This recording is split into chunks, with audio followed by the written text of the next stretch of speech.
Hello and welcome to the ঢাকার চাকা। আমি ইমরান আবারও আপনাদের নিয়ে যাচ্ছি একটা নতুন একটা ট্যুরে। তো আজকে ডেস্টিনেশন কিউ কারাডাই, এটা বান্দরবানের একটা 5th হাইস্ট একটা পাহাড়। তো আমাদের আজকে আমরা রওনা হইলাম ঢাকা থেকে, এখন দুপুর 3:30টার মতো বাজে। তো আমাদের আজকে থাকার প্ল্যান বান্দরবনে। আমরা মনে হয় রাত্রে 12টা 12:30 1টার দিকে বান্দরবনে পৌঁছাবো আর কি। আমাদের রওনা হওয়ার কথা ছিল দুপুর 12টায়, তো আমরা বিভিন্ন কারণে লেট হয়ে গেছি। তো এখন 3:30টার মতো বাজে, আসছি বনশ্রীতে যাচ্ছি আমরা এখান থেকে 7-8টার মতো বাইক। আর সামনে থেকে কাঁচপুর ব্রিজের ওপর থেকে আরও 2 থেকে 3টা অ্যাড হবে, আর চিটাগাং থেকে অ্যাড হবে আরও 2টা বাইক। তো সব মিলে আমরা মোটামুটি 12-14 জনের জন্য মতো আর কি আসি, 12-14টা বাইক। আগামীকালকে সকালে বান্দরবান থেকে আমাদের কিউ কারাডাং দিকে যাওয়ার প্ল্যান।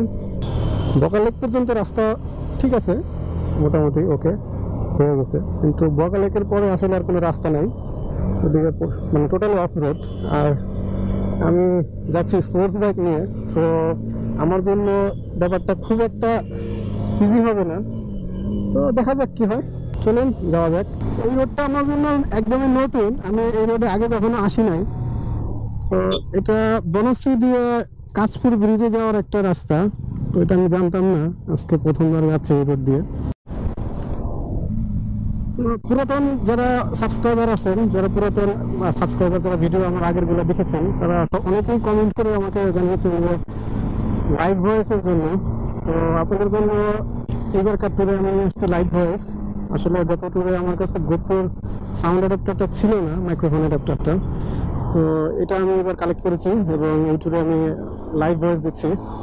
তো এটা আমার জন্য ইজি, কারণ পরে আসলে এডিটিংয়ের সময় ভয়েস ওভার করাটা একটু মানে সময়ের ব্যাপার, প্লাস মানে কষ্টকর অনেক।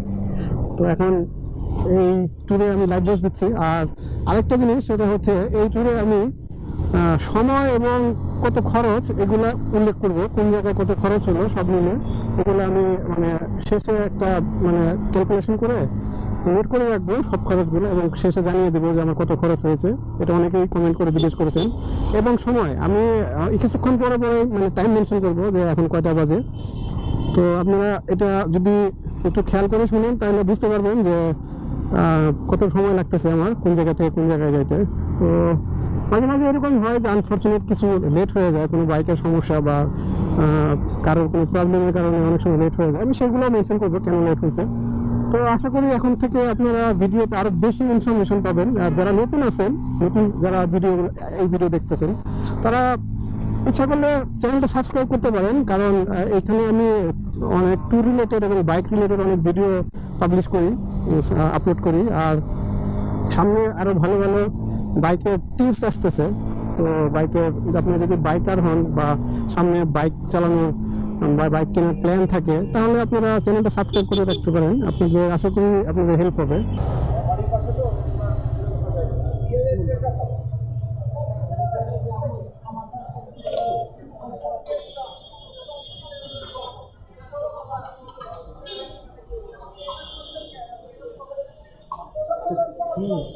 $20 হয়ে গেছে, আর দিতে হবে না, 620 টাকার মতো হয়েছে। ঠিক আছে, হাফ ট্যাঙ্কি তেল ছিল, 1200 টাকার মতো তেল ঢুকে, 11,500 টাকা। এটা চালালে বুঝতে পারবো। জিজ্ঞেস করতেছি কেমন আপনারা, আমি তো বুঝবো না তেল কেমন, গাড়ি পারফরমেন্স যেমন দিবে তেমন বুঝবো। এটা কি এক্সট্রা লাগাইছেন মাউথ স্পিকারের জন্য? Mic adapter. এটা কি যে কোনো ডিভাইস ইউজ করা যায়, মানে যে কোনো অ্যাকশন ক্যামেরা ইউজ করা যায়? এটা শুধু গোপ্রোর জন্য। একটু ফাঁকা রাস্তা পাইছি, এইবার দিনের বেলা যাচ্ছি। তো আমাদের একটু ছিল যে জ্যাম কেমন থাকে, আমাদের মধ্যে জ্যাম তেমন একটা ছিল না, জ্যাম খুবই কম ছিল, একদম নাই বললেই চলে। খুব দ্রুত চলে আসছি এইবারে, এখন টানতেছি ইচ্ছা মতো, দিনের আলো থাকতে থাকতে যতটা টানা যায়। কিছুক্ষণ করে দিনের আলো চলে গেলে তখন এতটা জোরে টানা যাবে না। তো আমরা নেক্সট স্টপ কইলা দেওয়ার প্ল্যান, মায়ামিতে খাওয়া দাওয়া করার প্ল্যান। লাঞ্চ করি নাই দুপুরে, এখন অলমোস্ট বিকাল হয়ে গেছে, প্রচুর ক্ষুধাও লাগছে।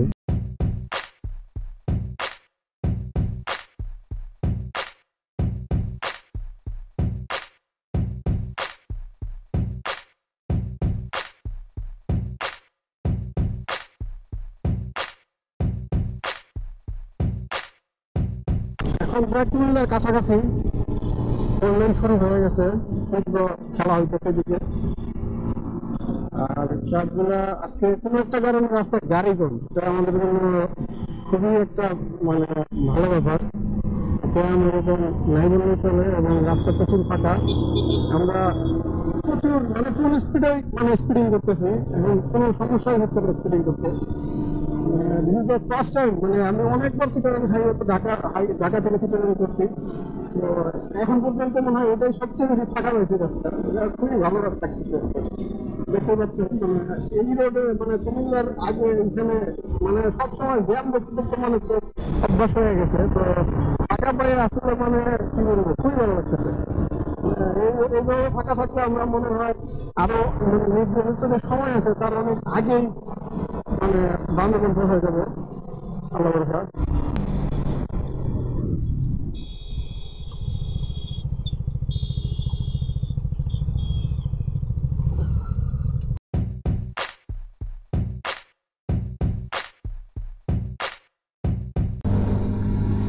এখন বাজে রাত 9:04, মাত্র কুমিল্লার মায়ামি থেকে খাওয়া দাওয়া করে বাইক স্টার্ট দিলাম। পৌঁছানোর কথা ছিল রাত 10টায়, রাত 9টায় আছে কুমিল্লাতে। যাই হোক, এটা কোনো ব্যাপার না, আশা করি সেই সালামতে পৌঁছে যাবো বান্দরবান, আল্লাহ ভরসা। প্রচন্ড শীত,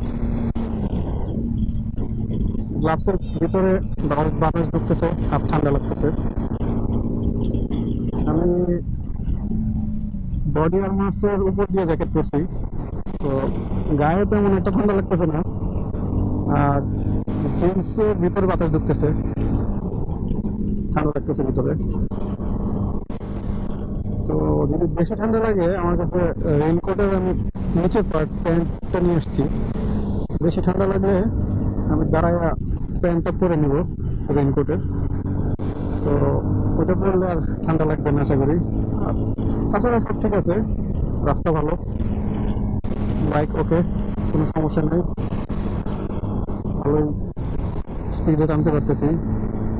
এখন মাত্র স্টার্ট করছি, সবাই এখনো জমে আছে, এই কারণে ওরকম টান হচ্ছে না, কিন্তু কিছুক্ষণ পরে টান হবে। আমাদের দুইটা বাইক চিটাগাং থেকে অ্যাড হওয়ার কথা ছিল, ওই দুটা আমাদের লেট হওয়ার কারণে অলরেডি তারা আমাদের বান্দরবানে বুক করে রাখা হোটেল যেটা, সেটাতে গিয়ে পৌঁছে গেছে। এখন কথা হইলো ফোনে তাদের সাথে, তো আমরাও আশা করি ভালোভাবে পৌঁছাবো, আল্লাহ ভরসা।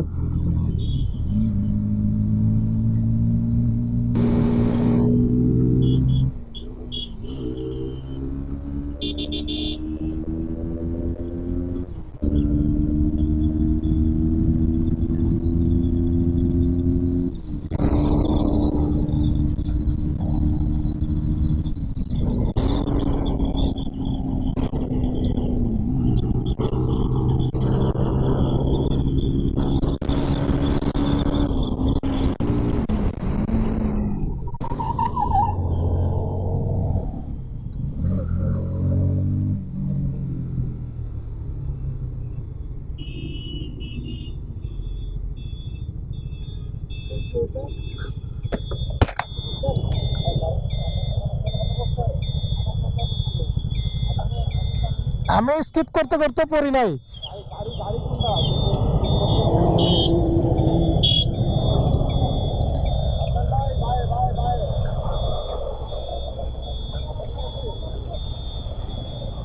সব ওকে আছে তাহলে? কার্টুন এসে পড়ছে সামনে, একটা বড় বক্স এসে পড়ছিল সামনে, অনেকবার সামনে, অনেকবার হার্ড ব্রেক করছে, আমি মানে স্কিড হয়েছে পিছনেরটা, কিন্তু পড়ি নাই।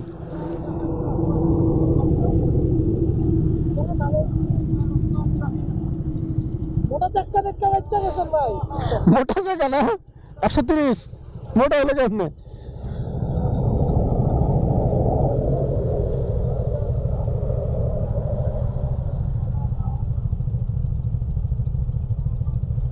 কি ছিল? কার্টুন কার্টুন গাড়ির থেকে পড়ছে।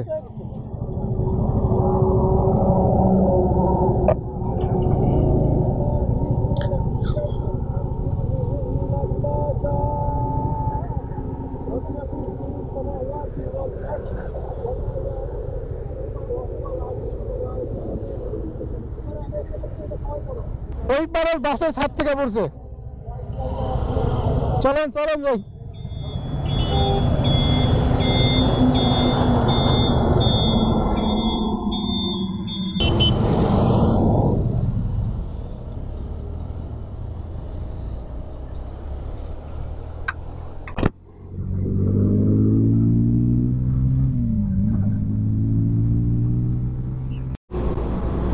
আলহামদুলিল্লাহ,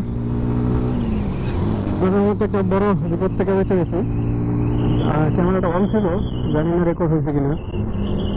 আমাদের সামনে মানে অপোজিট সাইডের যে গাড়িগুলো আছে, ওই গাড়ির ছাদের থেকে একটা বক্স বাতাসের উইরা এসে একদম বাইকের সামনে এসে পড়ছিল। প্যানিক হয়ে গেছিলাম আসলে কি হয় না হয়, কিন্তু আল্লাহর মতো সেভ করতে পারছি, আল্লাহ বাঁচাইছে। আমি ছিলাম ইমিডিয়েট পিছনে, আর যার সামনে পড়ছিল, তো আমি খেয়াল করছিলাম যে জিনিসটা সামনে এসে পড়ছে, যার কারণে আসলে আমি সেভ করতে পারছি। আলহামদুলিল্লাহ, অনেক সমস্যার পরে এখন রাত 2টা বাজে, 2:08, চিটাগাং কক্সবাজার রোড থেকে বান্দরবানের দিকে ঢুকে গেলাম। আসলে আমাদের একটা বাইক কুমিল্লাতে ক্র্যাশ করছিল, ছোট একটা ক্র্যাশ হয়েছিল, তো ওই কারণে আমাদের কুমিল্লাতে প্রায় 2 থেকে 3 ঘন্টা টাইম লস হয়েছে। আমাদের ওই বাইকটাকে ট্রাকে করে ঢাকা পাঠাতে হয়েছে। তো এই কারণে আমাদের আসলে আমাদের টাইমিংটা আসলে ঠিক নাই। আমাদের পৌঁছানোর কথা ছিল রাত্রে 10টা থেকে 11টার মধ্যে বান্দরবানে, এখন রাত 2টা বাজে। আসলে সামনে 2টা চেকপোস্ট আছে বান্দরবান সিটির আগে, জানি না ঢুকতে পারবো কিনা। চেকপোস্টগুলো আসলে দিনের বেলা অনেক কিছু জিজ্ঞেস করে মাঝে মাঝে, আমরা লাস্ট 2-1 এখন রাত্রেবেলা কি বলে না বলে আসলে আমরা স্পেশালি আমি নিজে আসলে খুব কনফিউজ, আসলে ঢুকতে দিবে কিনা আমি বুঝতে পারতেছি না। এখন আমাদের হোটেল বুকিং দেওয়া ওই পাশে, যদি ঢুকতে না দেয় তাহলে খুব প্রবলেমে পড়ে যাবো। এখন রাত 2টা বাজে, দেখা যাক কি হয়। এখন পর্যন্ত সব কিছু ঠিকঠাকই ছিল আলহামদুলিল্লাহ। আর এই পার্টটা আসলে ফার্স্ট পার্টটা আমি হোটেলে গিয়ে আমার হোটেলের কিছু ভিউ দেখানোর পরে শেষ করে দিব। আর ডে 2টা শুরু হবে আগামীকালকে সকালের থেকে, ওইখানে বান্দরবান থেকে কেউপাড়ারাম বগালে হয়ে যাবো আমরা। কেউপাড়ারাম চূড়ায় উঠে আবার আগামীকালকেই বান্দরবান ফিরে আসবো, এটা হচ্ছে আমাদের কালকের প্ল্যান। তো জানি না কি হবে, না আসতে পারলে মানে রুমা থেকে বান্দরবানের দিকে আসার লাস্ট টাইম হচ্ছে 3:30, 3:30টার পরে রুমা থেকে আর ব্যাক করতে দিবে না আমাদেরকে। তো আমাদের যেভাবে হোক 3:30টার আগে রুমা ক্রস করতে হবে আসার সময় বিকালে। তো চেষ্টা করবো আমরা 3টার ভিতরে ক্রস করার, বাকিটা আল্লাহ জানে। যেহেতু অফ রোড পাহাড়ি রাস্তা, যদি কোনো বাইক সমস্যা না দেয় তাহলে আশা করি আমাদের টাইম মানে ঠিকঠাকই থাকবে, আমরা যেভাবে প্ল্যান করছিলাম। তো যেহেতু আমাদের বান্দরবনে হোটেল বুকিং করা, আমাদের কিছু ব্যাগ অ্যান্ড ব্যাগেজ বান্দরবনে হোটেলে রেখে যাওয়ার প্ল্যান, কারণ এত বেশি জিনিসপত্র নিয়ে আসলে ওই রোডে যাওয়াটা ঠিক হবে না। বাইক যত হালকা রাখা যায় তত বেটার। আলহামদুলিল্লাহ চেকপোস্ট পার হয়ে গেছি, কোনো প্রবলেম করে নাই। জিজ্ঞেস করছে কেন লেট, এত রাত্রে কেন, ছেড়ে দিছে, টেনশন দূর হলো। এখন হোটেলে গিয়ে একটু ফ্রেশ ট্রেশ হয়ে হালকা নাস্তা করে একটা শর্ট একটা ঘুম দিতে হবে। এটা হচ্ছে hotel, তাহারিকা guest house.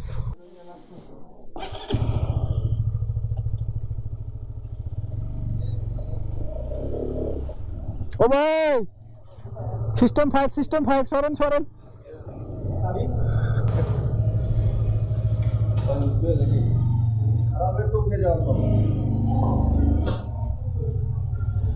Finally hotel রুমে আসলাম। সকাল 10টায় বাসার থেকে বেরোইছি, এখন রাত 2:30 বাজে। শরীর প্রচণ্ড টায়ার্ড। এই পর্ব এখানেই শেষ, দেখা হচ্ছে আগামী পর্বে। যারা সাবস্ক্রাইব করেননি সাবস্ক্রাইব করেন, বেল বাটন প্রেস করেন। Thanks for watching this video.